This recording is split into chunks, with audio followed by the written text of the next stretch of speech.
देख रहे हैं फखरपुर की आवाज चैनल। चलते हैं खबरों की तरफ।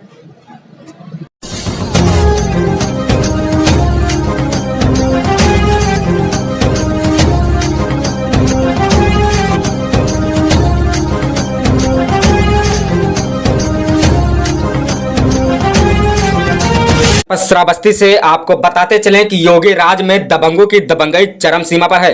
दबंग भूमाफिया द्वारा किया जा रहा है करबला के जमीन पर अवैध कब्जा।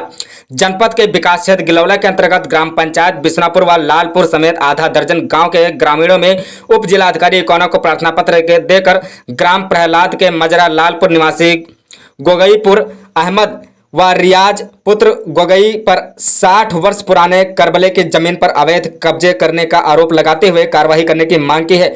ग्रामीणों ने आरोप लगाया कि गोगई पुत्र अहमद व रियाज पुत्र गोगई द्वारा करबले की जमीन गाटा संख्या 217 रकबा 142 हेक्टेयर पर कब्जा करने के लिए अपने ट्रैक्टर ट्राली से मिट्टी पटाई कर रहा है। विदित हो कि उक्त जमीन आरिफ खां पुत्र जुमई खां आदि कई खातेदारों के नाम दस्तावेज में दर्ज है। खातेदार द्वारा उस जमीन को 60-65 वर्षों से करबला के रूप में प्रयोग के लिए दे रखा है। इसी करबले के जमीन पर गोगई पुत्र अहमद व रियाज पुत्र गोगई द्वारा कब्जा करने का प्रयास किया जा रहा है। तभी आसपास के गांव के काफी ग्रामीण इकट्ठा हो गए व डायल 112 पर सूचना दे दिया। सूचना पर पहुंची पुलिस ने तत्काल मिट्टी पटाई का कार्य रुकवा दिया।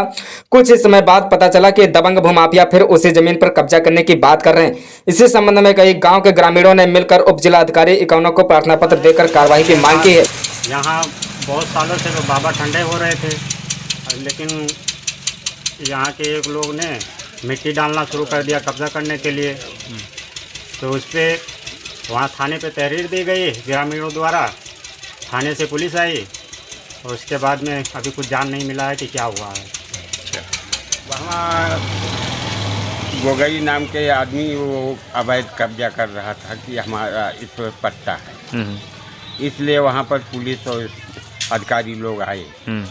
तो फिर क्या देखा, क्या कहा उन लोगों ने? उन लोगों ने कहा कि ये बिश्नापुर की ज़मीन है, इसमें आपका कोई हिस्सा नहीं।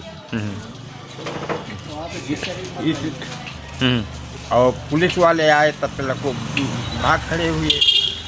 अच्छा, करबला का यही मामला रहा कि उसमें एक लोग मिट्टी डाल कर ऊपर ज़बरदस्ती कब्जा चाहते रहे। तो जहाँ जहाँ के बाबा आते थे वहाँ पे उन लोगों ने सूचना जब मिला उनको कि ये नाजायज़ कर रहे हैं, तो पुलिस आई, छानबीन हुआ कि मतलब ये गलत हो रहा है। बस यही सब मैटर चल रहा है। फैसला क्या हुआ?